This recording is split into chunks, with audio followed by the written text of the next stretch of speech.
मिलने पर पुलिस अधीक्षक से लगाई न्याय की गुहार।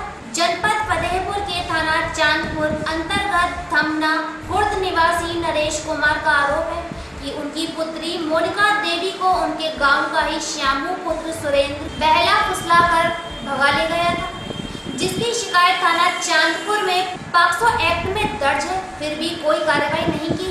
मामला हमारा सर ये है कि हमारी लड़की जो है 2.5 महीने हो गए, एक लड़का भगा के ले गया। लड़का कौन है? लड़का मालूम है आपको? गाँव का है, श्यामू है और सनाब सुरेंद्र कुमार होमगार्ड में है, होमगार्ड की नौकरी करता है। और तब से कोई होमगार्ड की वजह से ना कोई पुलिस हमारी कोई सुनवाई करते, ना कोई आगे कार्रवाई करते। ये कब प्रकरण है? यह 2 जून महीना 6 2020 कोई बात है। तब से कोई हमारी सुनवाई नहीं हो रही है, हम लोग परेशान हैं। मामला कहाँ का है? मामला है जो धमना खुर्द थाना चांदपुर जनपद फतेहपुर। आज कहाँ पे आए हैं? आज हम आए फतेहपुर से के पास। यहाँ से क्या आश्वासन मिला आपको? आश्वासन मिला कि देखो कि ये कार्रवाई करवाई जाएगी। प्रयागराज पुलिस की दबंगई, फरियादी को घर से बुलाकर जूतों से पीटने के बाद लॉकअप में किया बंद। भूरपुर के दरोगा द्वारा फरियादियों को थाने में बुलाकर जाति सूचक गालियां देते हुए जूतों से पीटे जाने के मामला वरिष्ठ पुलिस अधीक्षक प्रयागराज के समक्ष पहुंचा।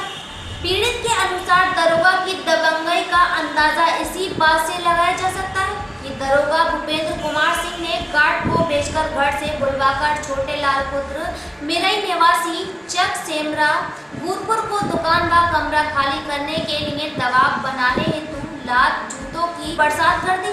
पीड़ित अपनी बात सुनाने के लिए गिड़गिड़ाता रहा, लेकिन दरोगा ने एक भी बात नहीं सुनी। उसके बाद टायर के बने बेड से तब तक पीटा जब तक पीड़िता जमीन पर नहीं गिर गया। वार्ड नंबर 6 सितारगंज ऊधम सिंह नगर में हुई चोरी की वारदात। सितारगंज के वार्ड नंबर 6 केशव नगर में हुई आरिफ के यहाँ चोरी, जिसमें 2 मोबाइल और 22,000 नगद निकले।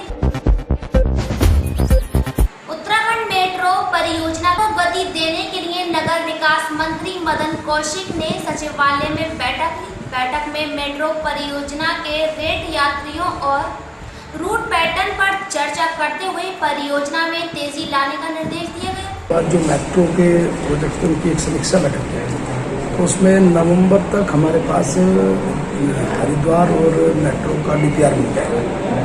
तो उस पर हमें तय करना है कि इन दोनों में से हम लोग किस प्रकार भारत सरकार में जाएंगे, क्योंकि भारत सरकार एक प्रोजेक्ट ले लिया, 2 लेंगे। एक विषय तो ये था, उसमें भी नवंबर तक कहा, तो एक बार जल्दी बैठ कर उस पर एक बार समीक्षा बैठक दोबारा करके तब उसमें निर्णय लिया जाएगा। अभी हमारा बस्ता है कि PRP और चंडी देवी रोक गए, उसके लिए ओके हो गया, वो कैबिनेट में जाने के लिए उसको कह दिया, कैबिनेट में जाएगा। ऋषिकेश रोक पे भी कैबिनेट में जाने के लिए ओके हो गया। तो ये इस प्रकार से 4-5 बिंदुओं पर चर्चा है। क्या जो मेट्रो को लेकर जो मेट्रो को लेकर पिछले बहुत दिनों से चल रही थी, वो हमने पिछले 3.5 साल में उसको बहुत ही तेजी के साथ आगे बढ़ाया है। जनपद बदायूं के विभिन्न थाना क्षेत्रों से अवैध शस्त्र व अवैध शराब बनाने के विभिन्न उपकरणों समेत आरोपी गिरफ्तार। वरिष्ठ पुलिस अधीक्षक जनपद बदायूं संकल्प शर्मा के निर्देशन में अपराधियों के विरुद्ध चलाए जा रहे अभियान के अंतर्गत वाहन चेकिंग अभियान के दौरान थाना मुजरिया पुलिस द्वारा एक नफर अभियुक्त जावेद पुत्र फैयाज निवासी नेतुआ थाना मुजरिया जनपद बदायूं को एक अदद नाजायज चाकू के साथ गिरफ्तार किया गया। जनपद के विभिन्न थाना क्षेत्रों से 3 वांछित अभियुक्तगण एवं शांति व्यवस्था भंग करने पर कुल 6 व्यक्ति गिरफ्तार किए। थाना सहसवान पुलिस द्वारा वांछित अभियुक्त सुधीर पुत्र नरसिंह निवासी राम नगला हरी थाना सहसवान जनपद बदायूं वांछित अभियुक्त को बिसौली बस स्टैंड सहसवान से गिरफ्तार किया गया। थाना उसहद पुलिस द्वारा वांछित अभियुक्तगण आजाद पुत्र शहजाद निवासी वार्ड नंबर कस्बा व थाना उसहद जनपद बदायूं व अमन पुत्र रजी उल्लाह निवासी वार्ड नंबर 11 थाना उसहद जनपद बदायूं को गिरफ्तार किया गया।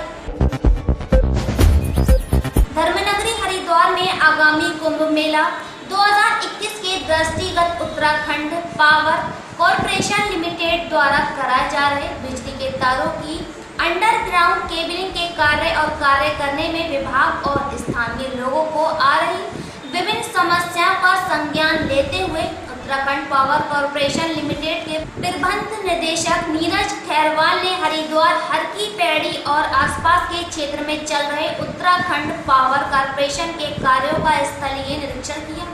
देखिए, आज जो हमारा ये जो कुंभ क्षेत्र है, इसके लिए जो हमारा यूपीसीएल की तरफ से एक वृहद स्तर पे जो कार्य चल रहा है, जिसमें हमारा कुंभ क्षेत्र के अंदर पूरा ये अंडरग्राउंडिंग जो होता है, सारी जो बिजली के काम हैं इनको किए जाने का है। इसी क्रम में आज एक बैठक रखी गई जिसमें जिलाधिकारी महोदय भी आए थे और उसके साथ में हमारे जो अपर मेला अधिकारी हैं श्री हरिवीर जी, ललित नारायण जी, वो भी थे। उसी के साथ में हमारे यूपीसीएल के जो डायरेक्टर वगैरह हैं, जो पूरी टीम थी, उनके साथ में जो कार्यदायी संस्था है, विभिन्न बिंदुओं पर चर्चा की गई। क्या समस्या है कि जिसकी वजह से काम इतना स्लो हो रहा है, कौन सी ऐसी चीज़ें हैं जिसको अगर ठीक किया जाए तो ये सारे काम फास्ट हो सकते हैं। कुछ जगह खड्डे हैं जो अभी तक नहीं भरे गए हैं, कुछ जगह ऐसा 1-2 मामले आए कि जिस तरह कहीं गाय गिर गई है, तो ये स्थिति क्यों आई है और उस पर क्या कार्रवाई की जानी चाहिए। उन सभी को देखते हुए निरीक्षण भी किया जा रहा है जो स्पोर्ट का, कि जो हमारा काम है कौन से अधूरे हैं। तो पूरा एक टास्क फोर्स बनाई गई है जिसके द्वारा ये सारा काम डेली मॉनिटरिंग किया जाएगा। और जो हमारी एक्सपेक्टेड डेडलाइन है, जैसे माननीय मंत्री जी के द्वारा जो बैठक की गई थी अभी सचिवालय के अंदर, और सचिव महोदया के द्वारा डायरेक्शन दिए गए थे कि 15 अक्टूबर तक ये काम होना है, तो आज पूरा उसकी एक प्लानिंग की गई है कि किस प्रकार से ये काम 15 अक्टूबर से पहले ख़त्म किया जाना है, कौन सी समस्या है जिनका निराकरण यूपीसीएल के द्वारा किया जाना है या प्रशासन की कहाँ पर सहयोग की आवश्यकता है। तो उसके लिए हमारे मेला अधिकारी जी भी, जो दीपक रावत जी, डीएम श्री रविशंकर जी, उनके द्वारा पूर्ण सहयोग और पूरा कोऑपरेशन के आश्वासन दिया गया है और पूरा जो काम करवाया जाएगा। उम्मीद है कि 15 अक्टूबर तक हो जाएगा। और आप देख रहे हैं कि यूपीसीएल के अलावा गैस पाइपलाइन का भी, जिस तरह जियो हैं उनके फाइबर केबल फाइबर का, और भी चीज़ों के कार्य चल रहे हैं। तो जैसा माननीय मंत्री जी ने बैठक में कहा कि 15 अक्टूबर तक ये सारे कार्य पूर्ण होने के बाद में फिर जो सड़क का लेइंग का काम होगा वो सारा का सारा हो जाए। गंगा का बड़ा जलस्तर कई गांवों पर मंडराया खतरा। पहाड़ी क्षेत्रों में लगातार हो रही बारिश का असर अब मैदानी क्षेत्र में दिखाई देने लगा है। लक्सर से होकर बह रही नीलधारा गंगा का जलस्तर काफी बढ़ चुका है, जिससे खानपुर विधानसभा के कई गांव के ऊपर खतरा मंडराने लगा है। इनमें से कुछ गांव तो ऐसे हैं जहां कभी भी पानी घुस सकता है। हर तहसील स्तर पर हमारे कंट्रोल रूम है, हमारी 12 बाट चौकियां हैं, जिसमें जो है 24 घंटे जो है कार्मिकों की तैनाती की गई है और वहाँ पे इक्विपमेंट भी रखे गए हैं। किसी भी आपदा की स्थिति में सूचना प्राप्त होने पर जो है इनको इन्फॉर्म किया जाता है और एक्टिवेट किया जाता है, और हमारे आपदा मित्र भी उसमें सहयोग करते हैं। इसमें ग्राम प्रधान और सभी लोगों को, इसमें युवक मंगल दल, महिला मंगल दलों को भी ट्रेन किया जा रहा है। तो उनको भी हमने अपने आपदा कंट्रोल रूम से जोड़ा हुआ है, उनके सारे नंबर हमारे पास हैं और उनको हम बल्क SMS के माध्यम से जो है सूचना देते हैं। कौन से एरिया है जहाँ पर बाढ़ का हमारा लक्सर, खानपुर वाला और जो हरिद्वार वाला क्षेत्र है वो थोड़ा सा ज़्यादा संवेदनशील है। लगभग करीब 90 गाँव हैं जो हमारे आपदा से, बाढ़ से संवेदनशील है।